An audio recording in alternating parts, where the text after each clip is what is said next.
not only domestic violence 101, but really in the context of COVID and kind of what we're all working with and dealing with right now. So my name is Megan. I am the training specialist here at Domestic Violence and Child Advocacy Center. I recognize some of the attendees here today, so thank you and welcome back. We are going to be recording this afternoon. I also want to just preemptively apologize. There's some construction going along in my home, so if you hear a loud bang or something, we're just going to kind of roll with the punches. With that being said, my coworkers Shelly and Vicky are here to help me out with the chat. So if you have any questions, you can see that chat bar there. Go ahead and click. If it's something just for the panelists, click panelists. If it's something that you want to share with everyone, make sure that you click all attendees. We'll also be sending out some information and some handouts afterwards that kind of summarize and wrap this up. So without further ado, let's get started. So, like I said, I work for Domestic Violence and Child Advocacy Center. We work with folks who've experienced domestic violence or child abuse at any point in their lifetime, right? We really want people to know that they deserve to be safe and healthy in their relationships. With that also being said, that sometimes, even though we do this work and we get used to hearing stories, that talking about domestic violence can still be triggering and can bring up feelings or memories, emotions. Please remember to take care of yourself. I have to tell myself that even some days when I've been doing this for a long time, there's still some days that it affects me. So I just want us all to take a minute to breathe, right? In and out. And take this with us not only now for the next hour, but take it with you through the next week, weekend, weeks, and months ahead. And so really, what is domestic violence and why is it important that we have these conversations, right? We hear and we talk a lot about, 1 in 3, 1 in 4 women, 1 in 7 men. That's absolutely true. But what it also means is that on average, 24 people per minute are victims of rape, physical violence, or stalking by an intimate partner. What that means is that's over more than 12 million people, over the course of the year. I think it's also important to acknowledge it right now. We're seeing a lot of articles and things talking about domestic violence and its prevalence. That does not mean that staying inside or this pandemic is causing domestic violence, but what it means is that folks can't necessarily leave their home in the same way that they used to. I think it's also important because I always get asked the question, well, can men be victims? And yes, absolutely. Domestic violence crosses all racial, gender, socioeconomic, religious lines. It occurs in any and all types of intimate relationships, whether it be heterosexual relationships, homosexual relationships. However, it does impact women more frequently, right? We also know that women aged 16 to 34 generally experience the highest rates of domestic violence. With that being said, we also have to recognize the social impact of domestic violence on women of color, immigrant women, and really look at those intersections, right? When we're looking at domestic violence, it is about power and control, but we also have to know that it impacts different women, different ethnic groups, different gendered groups, folks with different in different sexual orientations. It affects us all differently because there are so many layers of privilege in that. It's also important that we recognize the impact that domestic violence has on children, right? One thing I hear a lot in my work is, well, but my partner is a good parent, or it doesn't happen around the kids. And that might be true, right? But it's important for us to have those conversations about, well, tell me what a good parent then is to you, right? You're saying that your partner, hurts you, but they're a good parent. Tell me more about that. And really starting that conversation about, well, does a good parent, put down mom? Does a good parent demean, their partner in front of the kids? Because then the other question I always get also is, well, the kids aren't home, or it doesn't happen when the kids are around. And I like to think about that child or that baby that gets really tense or crying, right? They might not be able to understand, but they know what's going on. Or think about times when, we weren't all social distancing and we would go to a friend or family member's house and you can feel, right? Maybe they're not fighting in front of you, but you can feel, right, when there's an argument that happened. Kids are smart. And kids, even though they might not be seeing it, they see the aftermath, right? They see things are broken. They see mom crying. They see dad upset. So what is domestic violence, right? It's really, really important that we define these things. Domestic violence, the legal definition in Ohio, right? When is elements are knowingly causing harm, attempting to cause harm, threats of imminent physical harm. And this is important because when we make referrals, we want to make sure that we're making those correct referrals. We have folks, and we'll talk about the social definition next, but if someone's saying, well, my partner calls me a B all the time, they're constantly putting me down, that is absolutely domestic violence, right? In the context of power and control. But if someone says, I want to go file a protection order, the questions that we ask is, what's going on today? Why are you afraid for your physical safety today? And really looking at recent harm, recent threats of harm. The other important distinction is it's a family or household member. And so a lot of times we'll ask, do you all currently live together? Do you all have a child in common? Have you ever been married? Or have you lived together within the past 5 years? And the reason that's important is what you all have probably heard is the boyfriend loophole, right? My partner and I are dating, but we don't live together. And so if my partner assaults me and we're not living together, we don't have that family or household member status, it's going to show up legally as an assault charge. And so you all will hear me say power and control approximately 100 times in the next hour or so, because it's really, really important to recognize that it's when one person intentionally causes physical or emotional harm to a partner, right? It can be sexual, verbal, physical, digital, and we'll break those down a little bit more. But it's really about power and control. And it's about one partner making the choice to abuse his partner that they're supposed to love, they're supposed to care about. And I say making a choice because a lot of times someone who makes the choice to abuse their partner is not abusing their coworkers, right, when we're in the office. They're not yelling at the guy at the grocery store who is not social distancing. They're not taking it out on the cashier because they didn't have a brand of chips they like at the grocery store, or they were out of flour again, right? They're waiting until they get home and are around this person that they're supposed to love and care about to be angry with, right? To yell at, to physically abuse. And so it's not a loss of anger, and we'll talk about that a little bit more, but it's someone making a choice to maintain that power and control over their partner. It's also really, really important that we talk about relationships existing on a spectrum, right? How many of us have worked with someone and they said, well, my situation is not as bad as what I've heard on TV. So mine's not really domestic violence, right? Or we think, well, my partner never physically abused me. My partner never put their hands on me. So it's not domestic violence. It's really, really important that we're having these conversations, that relationships can be healthy, they can be abusive, but they can also be unhealthy. And what I say a lot is, I hope that every single person, if you are all in a relationship, has respect, healthy communication, and healthy communication that works for you, right? Trust, honesty, individuality, and equality in their relationships, and does not have the manipulation, the blame shifting, accusations, right? But that unhealthy is where it gets really, really tricky. So I think about me and one of my best friends, right? I love her, she's amazing. But if we were to flip-flop partners, right, it would probably be pretty unhealthy. I don't know how many folks, I like to use this example, and these folks either know exactly what I'm talking about or have no idea. So the Enneagram. I am an 8, which is called the challenger. Most of my friends are 2s, which are called the caregivers.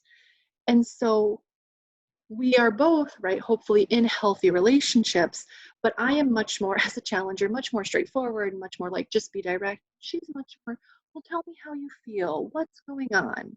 That doesn't mean that either of our communication styles are unhealthy, but what it means is that we have to find that communication that works best for us, right?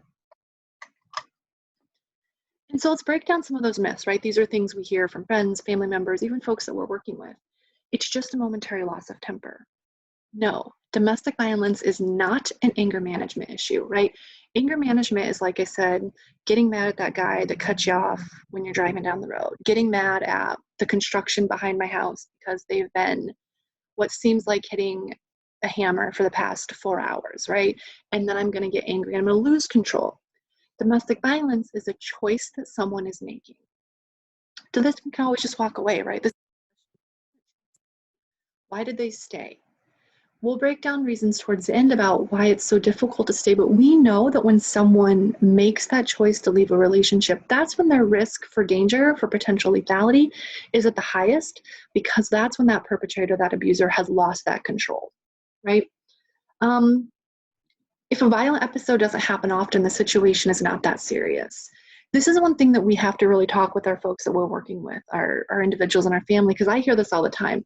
Well, my partner, they're not abusive all the time, or they only hit me once.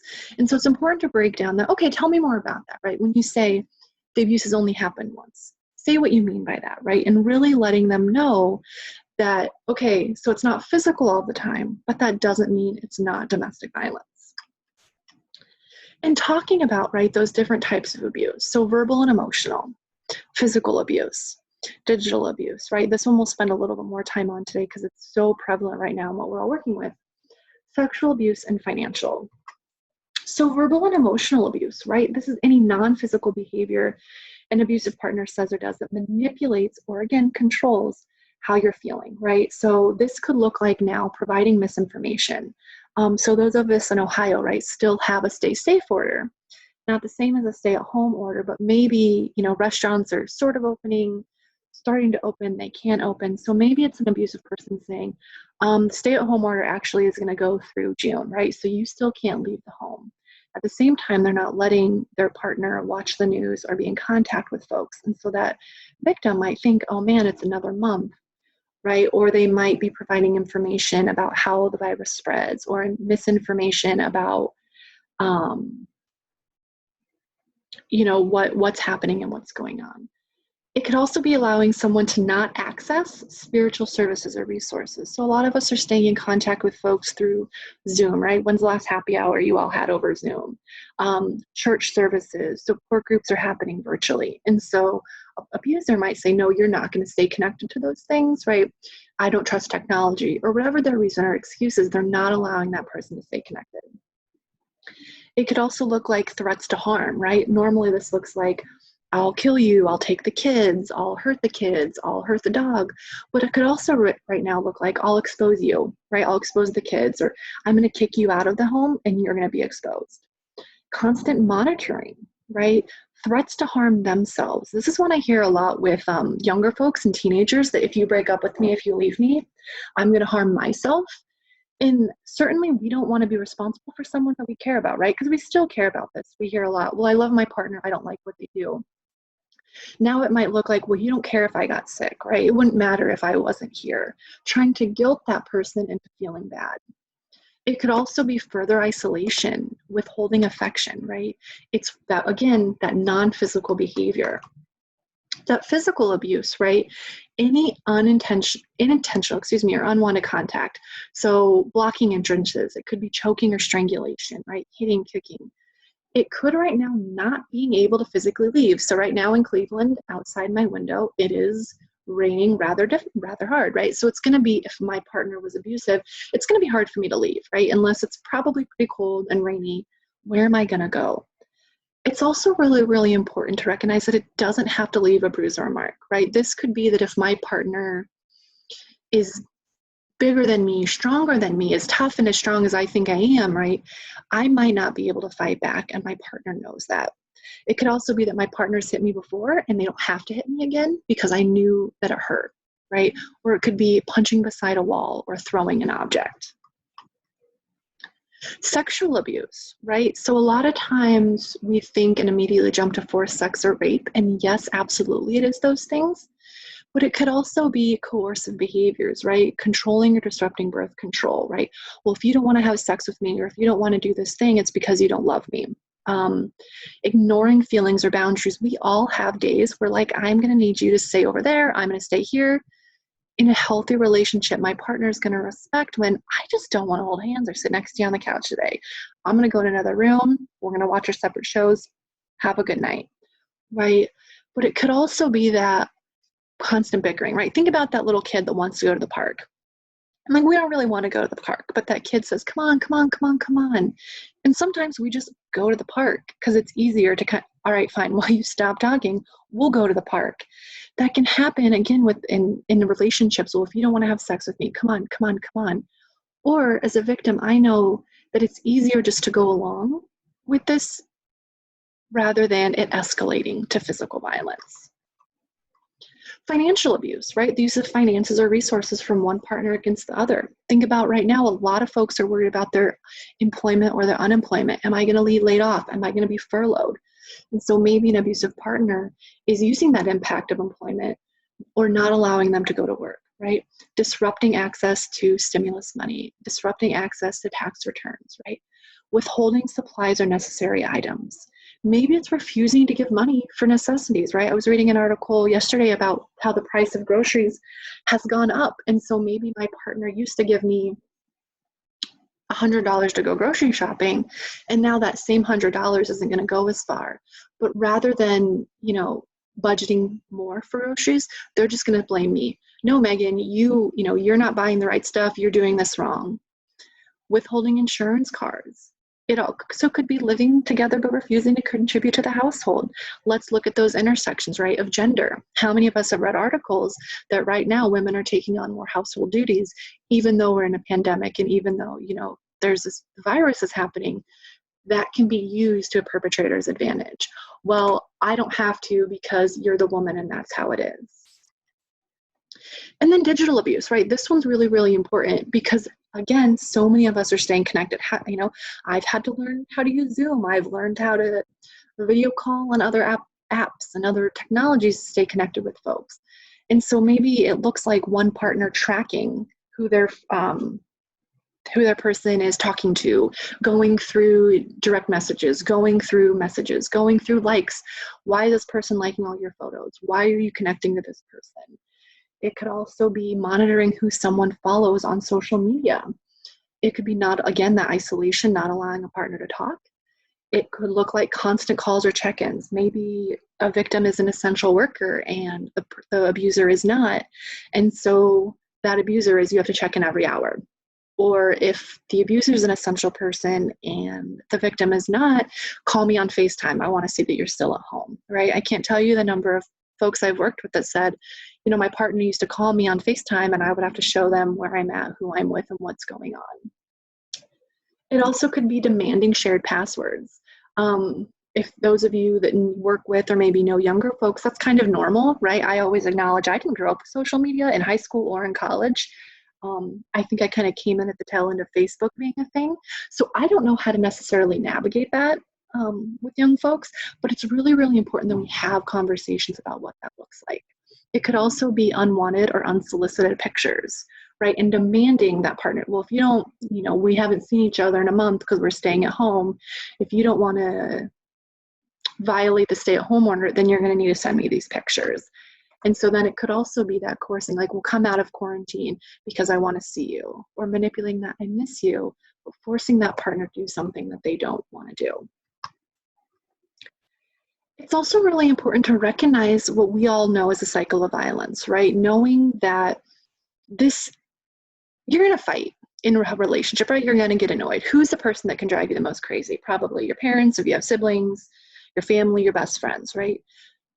It's when a partner, you start to feel, right, you can't have that, again, come back to that healthy communication.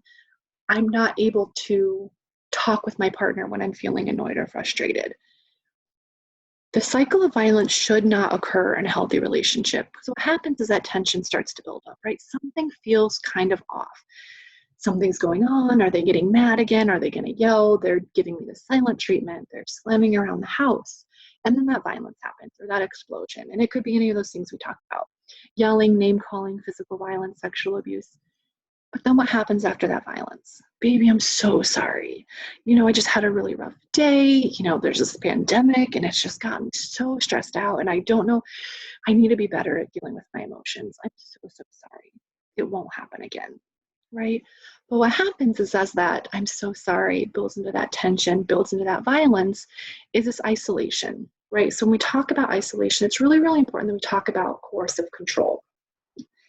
So it's that knowing and harmful, right? Making a choice of conduct that makes a person subordinate dependent on. So it's that isolation, it's exploiting personal resources, it's regulating their daily life, right? And depriving them from the ability to be independent. And so let's look at this in the context, right, of the power and control wheel. This is something that I would hope we're all familiar with. If you're not, I would encourage you to take some time and look at it. But it's, again, those coercion and threats. So if you leave me, I'm going to harm you, right? If you talk to this person they're not supposed to be talking to, then there's going to be a problem, right? Intimidation. It's so important. So I was a court advocate for a while, and I was helping out with civil protection orders, and I would sit behind a victim, and it was really, really important for me to kind of watch that nonverbal behavior, because there might be a look, a phrase, or something that we don't know that victim knows it means we're in trouble. I think about, we all think this would never happen to us. This would never happen to anybody we love or care about. But, eventually when it's safe for us all, we're hanging out at a happy hour with our friends. We're having a good time. My friend shows up. They're super great, outgoing. And then their partner comes and their partner says something. And I don't think twice about it. It's, oh, when we got home, this is what's going to happen. And all of a sudden, my friend gets really quiet. I think, why is Mary acting crazy?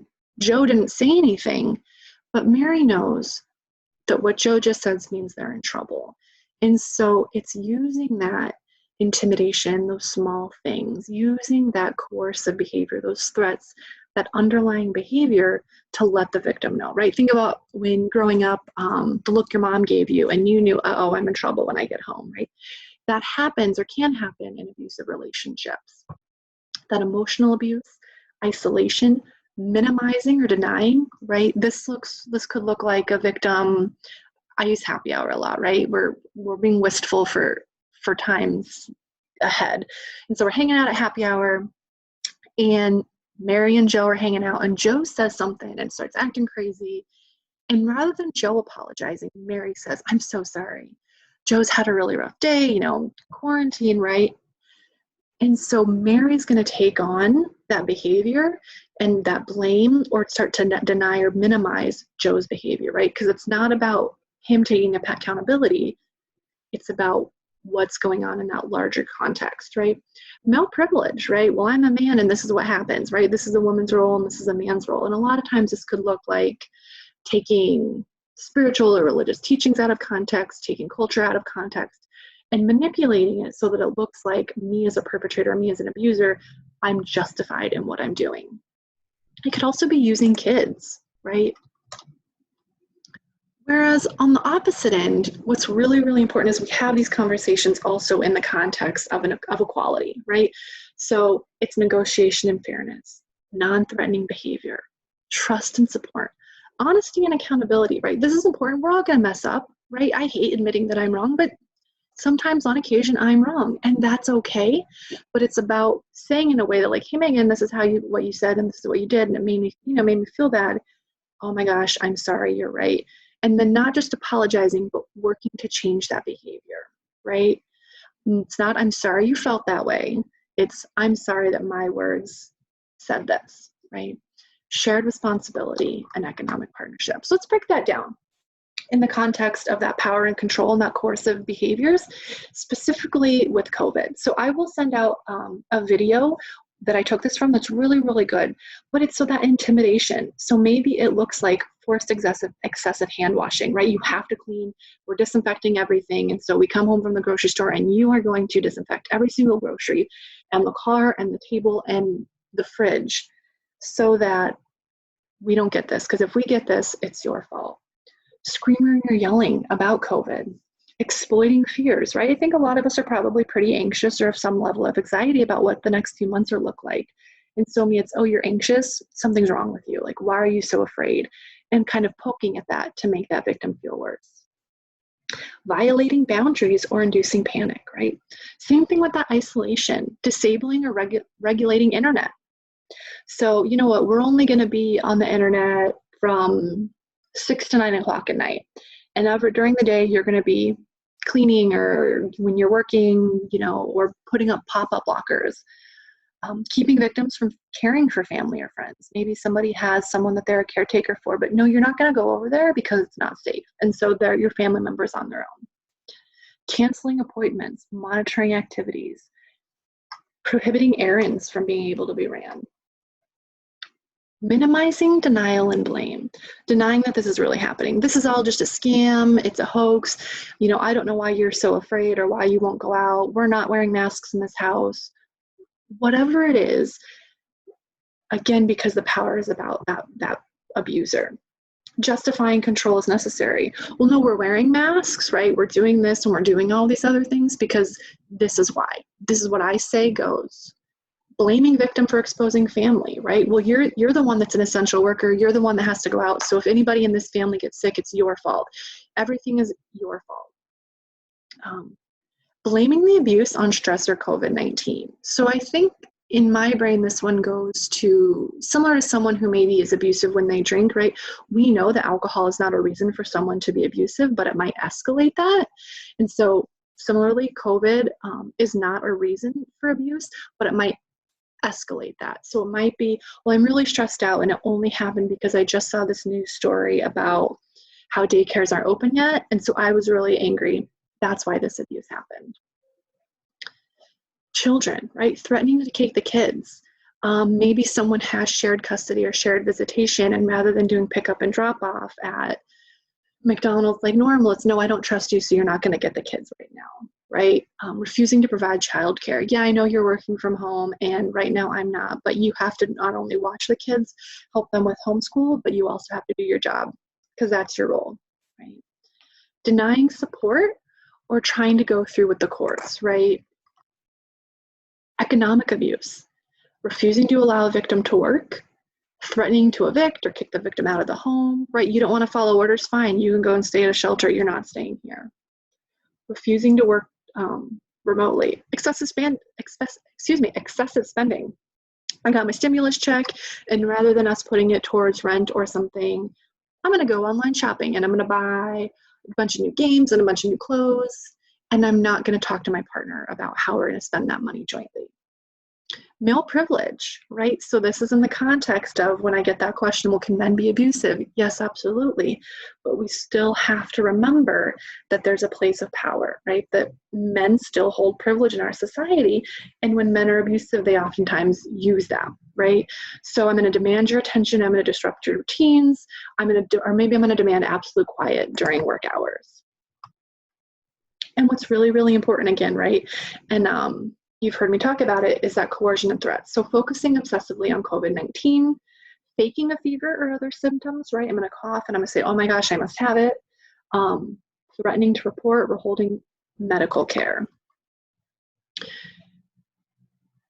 And so what can we do, right? I also want to check in. This is kind of a lot of information. How are folks doing? Are we still okay? Do we have any questions?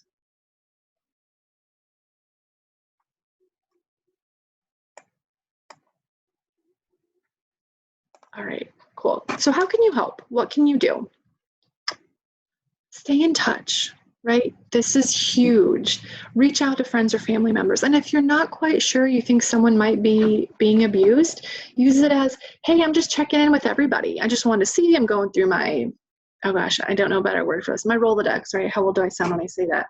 But I'm going to go through my Rolodex right now. And, you know, it's S for Shelly, and you came up, so Shelly, how you doing? But while we're doing that, keeping in mind that a person may not be able to communicate as openly as they did, right? Keep things general rather than saying, hey, I've been concerned about you because I know that, you know, Joe's kind of an a-hole, so I just wanted to make sure he wasn't being a jerk, right? Saying, hey, what's up? Also, keep in mind that anything we do digitally is leaving a trail. Even if someone deletes a text message, even if someone deletes a DM, there's still a possibility that an abusive person who's monitoring or tracking can go into that technology and track it, or maybe see it on a phone bill or see it in another way. Listen to what this person is telling you and believe them.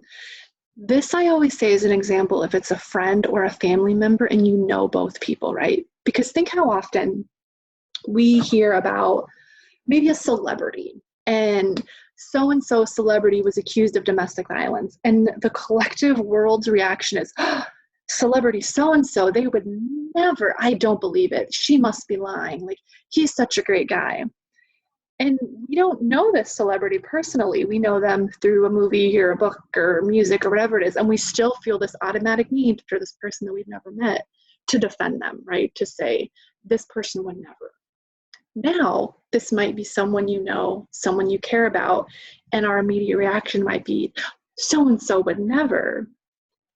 But again, come back to perpetrators are making a choice, and so they know when to say things. They know how to be charming and charismatic and make everyone love them. Because when a victim hears, oh my gosh, you're so lucky to be with this person, but then when they go home, they don't feel lucky, that's really conflicted. So we have to believe. It is also not our job to investigate, right? Unless you are a DCFS worker and you're investigating, or you're a police officer, it's not our job. My job as an advocate is to believe what someone is telling me and support them.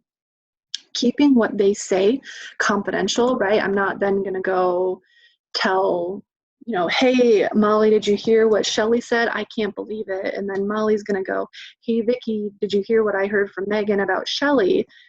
And I think that we don't necessarily mean it to be a negative thing when that happens, right? We're just having conversation, but we really, really need to be mindful when we're saying, hey, I talked to so-and-so, did you hear? Help if you can, right? Asking those open-ended questions like, how can I help? Is there anything I can do? Providing resources for agencies, not only for domestic violence agencies, not only our helpline, but maybe this looks like, hey, I think everybody's kind of struggling, so I'm just letting everybody know. Did you know that what's an agency? May Dugan in Cleveland is doing, free pantry pickup and food pickups. Have you gone there? But also keeping in mind that if someone doesn't have a car, May Dugan is doing it through a car pickup. So maybe you helping is providing that ride, or being that person that I'll go through the line for you. I'll drop it off on your front porch later. It could also be considering up with a code message or a system that you or they can use. And so maybe it's you all are playing Word with Friends. But then when you play Word with Friends and my friend says, oh gosh, potato, I don't know. I know that word or phrase means that they're in trouble and they need some help. And then what is that plan? And this is a really important thing to do, not right after the violence occurs, but it's really important to do when someone's in that safe space. And one thing I say when I safety plan with folks is, I'm not saying this or doing any of these things to startle you or scare you. I want you to have a plan now and us never have to come up with it, or that you never have to use it. And I would rather that happen than us not come up with situations that all of a sudden we plan for this and you're like, uh-oh, right? It's also important that we don't try to fix everything. Sometimes just listening and being in contact is all that we can do. And sometimes that's all that the victim wants us to do, right? I think a lot of folks on this are probably helpers. We, all do this work for a reason. But think about when you're venting or you're angry and you just want to vent and just let me get it out and I feel better. That can happen with victims too. And so maybe it's not, well, have you thought? It's, thank you for sharing that with me. I'm really glad you felt safe. Because it's also really important that we remember survivors are extremely savvy and resilient, right? They are the experts on their own lives. They know this abuser best, and they know how to, they've been, surviving. They've been living with this perpetrator. It's also really important that we understand the dynamics of domestic violence, right? Abusers often blame their abuse on other people or external factors, right? Well, if you hadn't been talking to so-and-so, I wouldn't have had to put my hands on you. Well, if you had, dinner ready, like I told you, I wouldn't have had to get mad at you. But it's important if it was as easy as that, right? If I had a list of things that I had to have the kids ready and dressed and the house clean and dinner on the table, and I have all of these things done, and now my partner's never going to abuse me, I would do it. But what happens is I have all of those things, and then my partner says, pasta for dinner? Oh, no, I wanted burgers. There's always going to be an excuse or a reason or blame that abusive person is going to do or find to make their abuse okay. In their mind, right? It is never, ever okay. Abuse is never okay. So listen and give your full attention. Believe what you are being told. Be supportive. And sometimes it's as simple as reminding someone that it's not your fault. You can have the biggest attitude in the world. That does not mean that someone can be abusive towards you, right? Not judging. We are likely thinking sometimes like, oh my gosh, why is this person staying, right? We've all had that friend who even maybe wasn't an abusive relationship, but we think their partner is kind of a dope. And we're like, why are they still dating them, right? I want you all to think back to a time in high school or college when you dated someone and you look back now a few years later and we all have that person, right? You all have that person that you're like, oh God, what was I thinking? Why was I was dated them? Ugh, right? But in that time they were great and they were cute and they were fun and I was in love.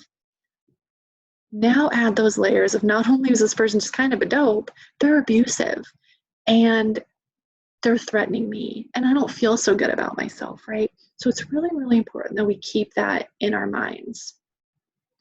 Providing resources, but not only providing them, knowing how to explain the options and resources and knowing how to provide meaningful resources. If we do not know how to obtain a protection order, we do not need to walk a victim through that process. We need to say, hey, you know what? I think that Carolina is the domestic relations court advocate here in Cleveland, Cuyahoga County. Why don't you ask her these questions? I don't know. And I say that because what happens is, I want us to think back to that legal definition and that social definition.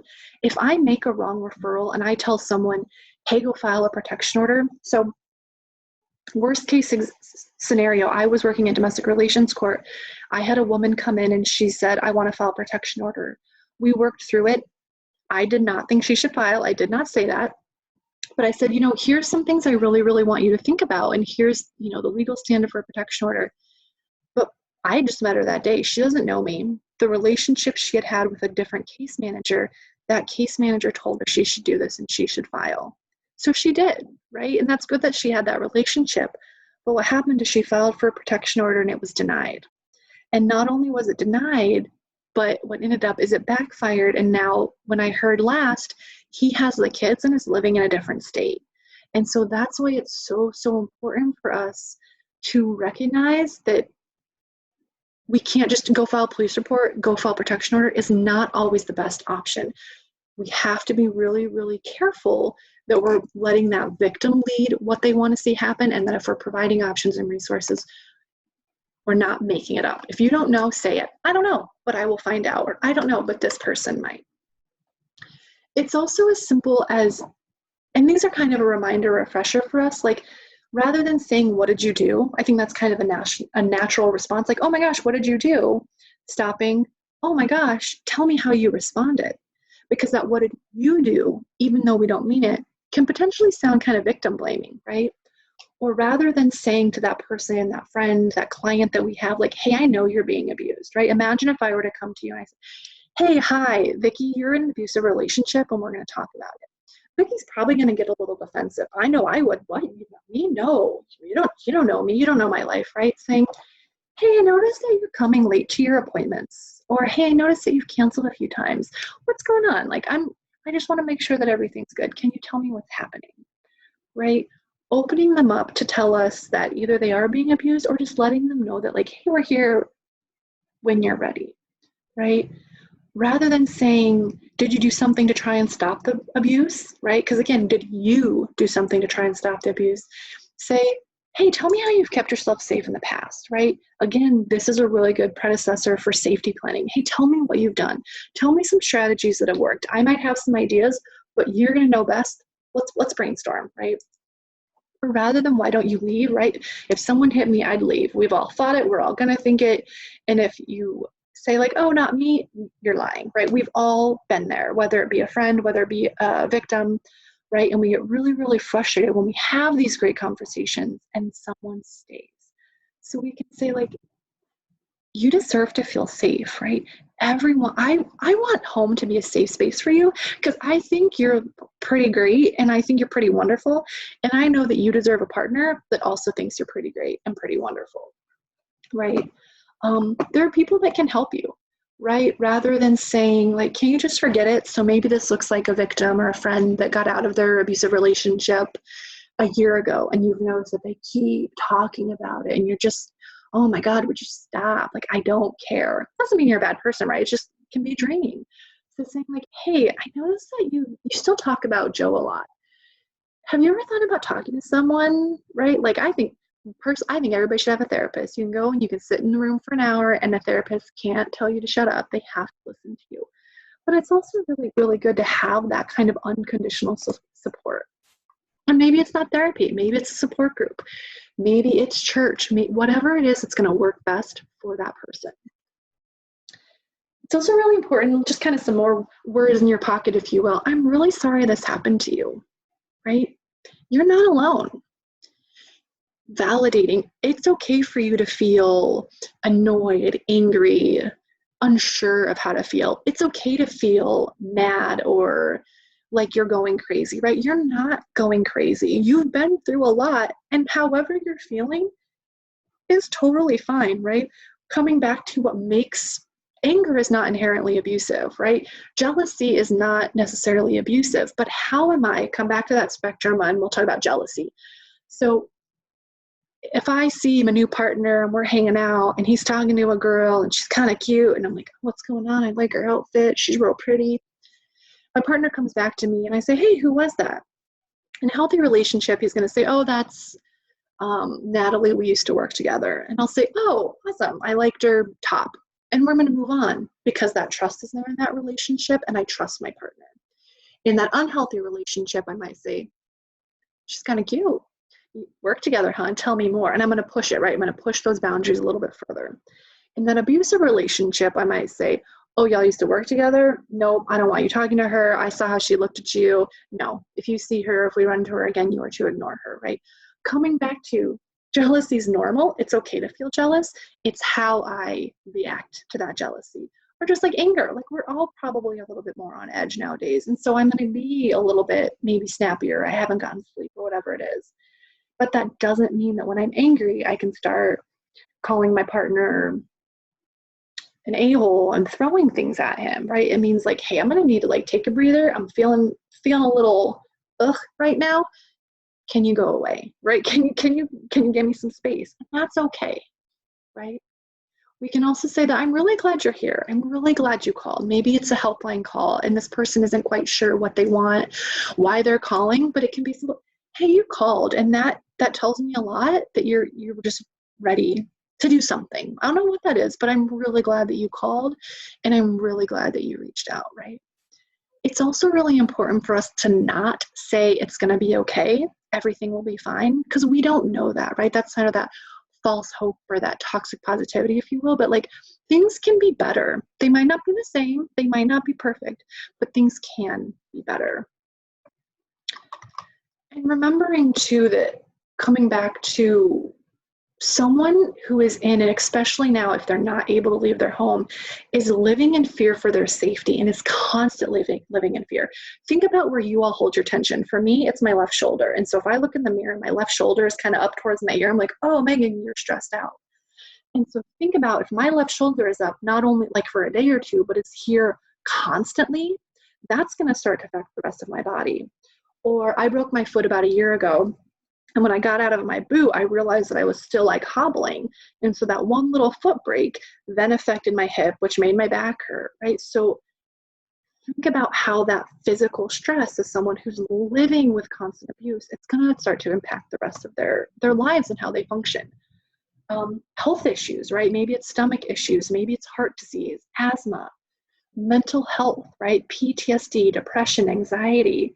It's really also important for us to check on the folks that we work with now who already maybe are dealing with depression, anxiety, because that's only going to be amplified. They're isolated, right? How many of us, and again, we've all done this, have a friend that's dated somebody that we don't really like. And so we say like, well, this isn't going to work out. I guess we'll see y'all when you break up. And that's okay. But what's not okay is to cut that person off entirely. So if we think they're in an abusive relationship and this partner is already trying to cut them off, we can still set our own boundaries and say, hey, I really love you. I really care about you, but I can't support this relationship. I support you. And so what that means is your partner's not allowed at my house. You are welcome anytime, but your partner is not, right?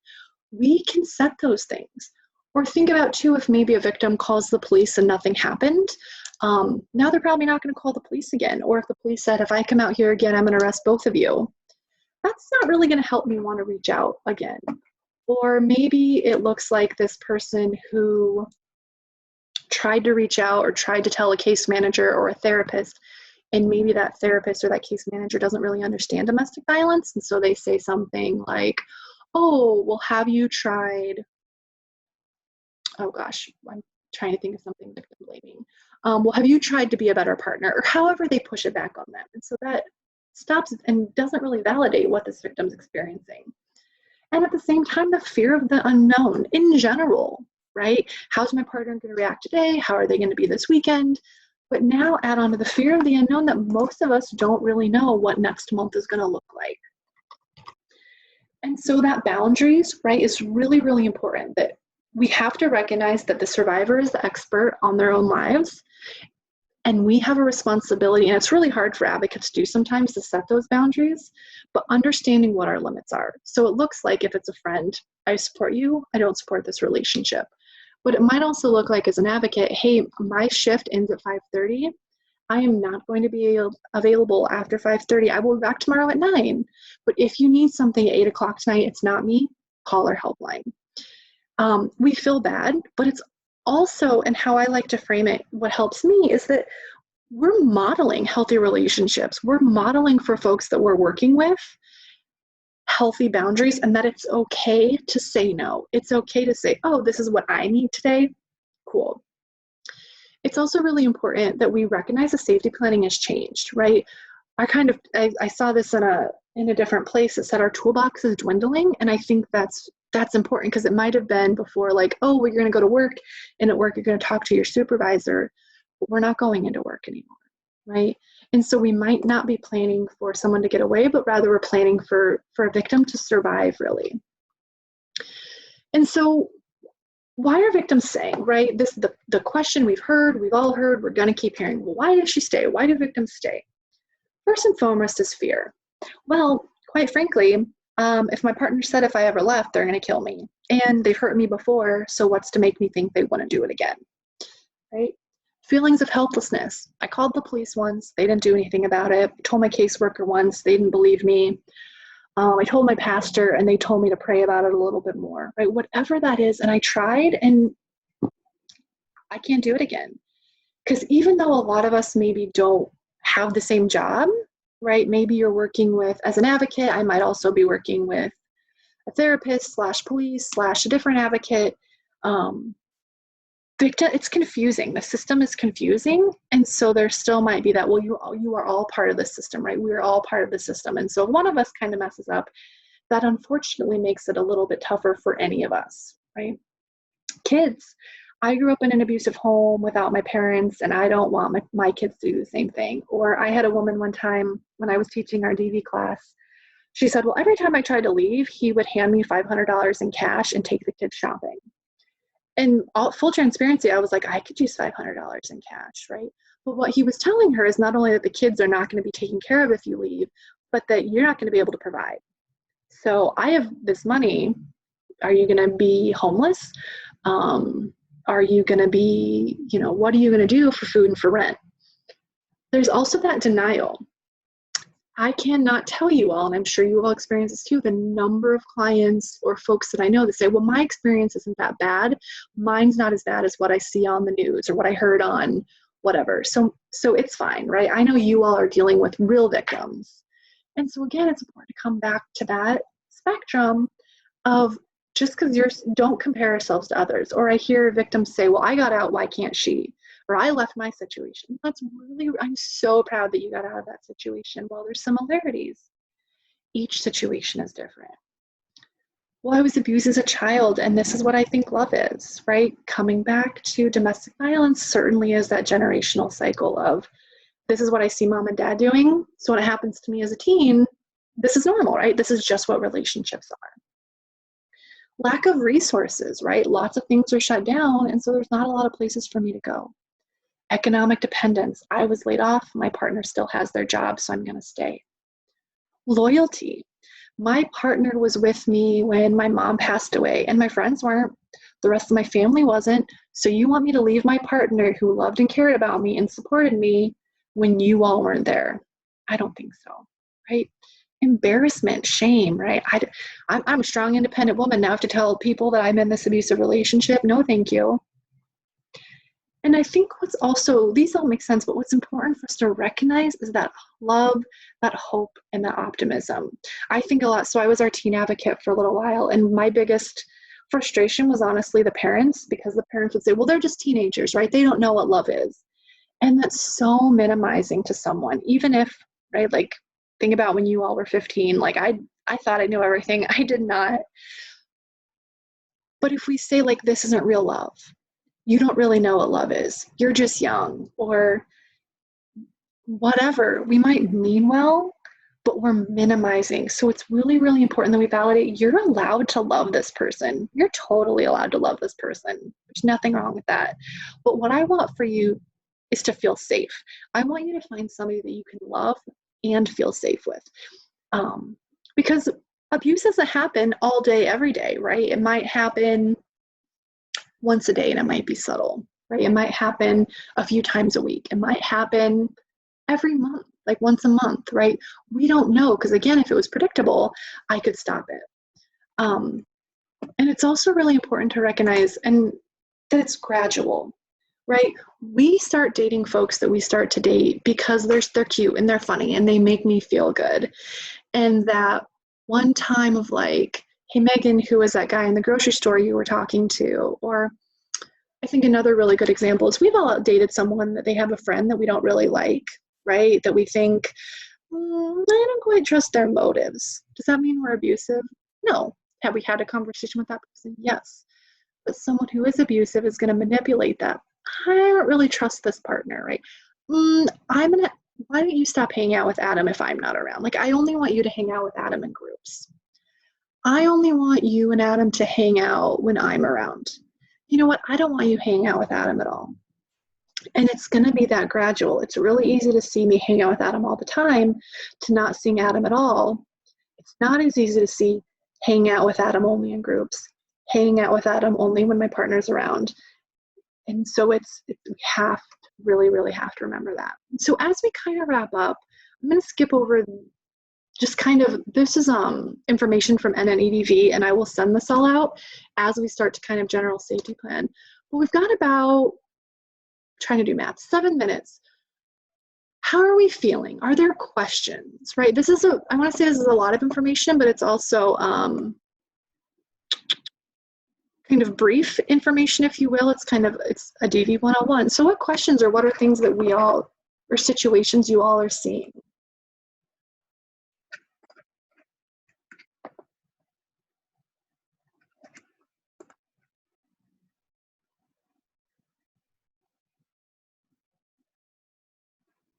No questions at all? Or are you all just breathing and taking this moment because you've got about 5 more minutes before you have to go back to work?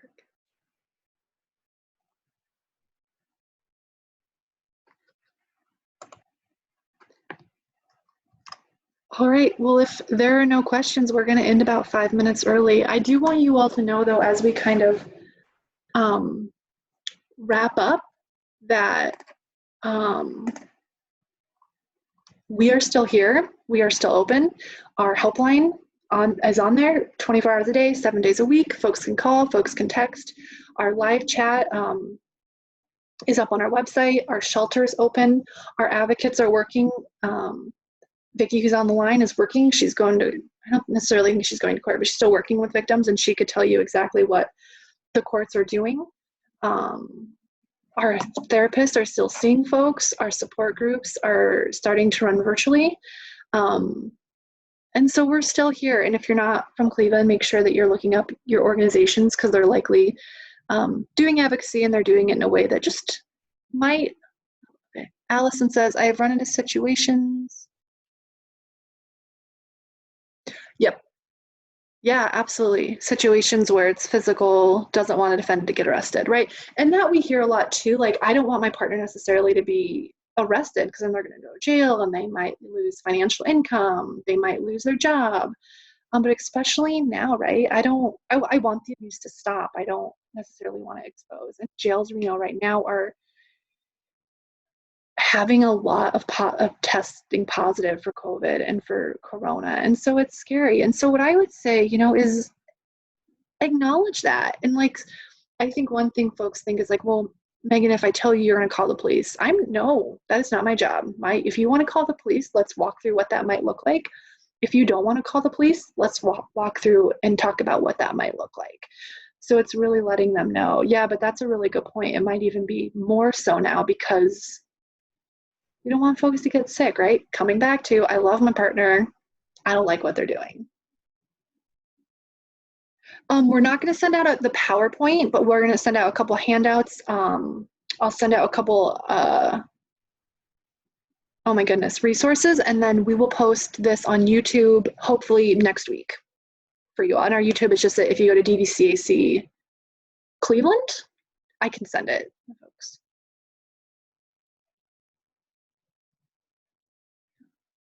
All right. Well, thank you all for attending. I am available. We are available. You all have my email. So we just want to be a resource. And I also want to, we're all kind of in this together, right? We're all figuring it out and not quite sure what to do, but we'll get through it somehow, some way. So thank you all so much. Have a great rest of your week. And hopefully we will see some of you all next week for a webinar then. Thank you.